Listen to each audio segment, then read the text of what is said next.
কোন নবীর সন্তান, ভাই ও পিতা নবী ছিলেন? ক দাউদ আলাইহিস সালাম, খ সুলাইমান আলাইহিস সালাম, গ ইসহাক আলাইহিস সালাম, ঘ ইসমাঈল আলাইহিস সালাম।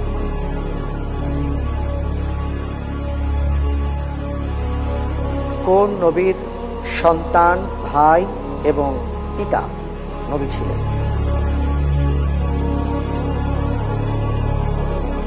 বেশি সময় নেওয়া যাবে না।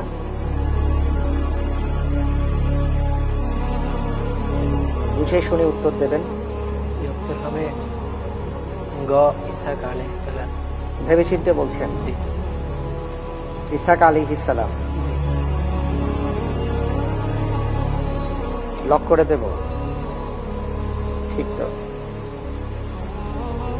লা রাইবা ফিহি, কোনো সন্দেহ নেই? একটু সময় বলছি।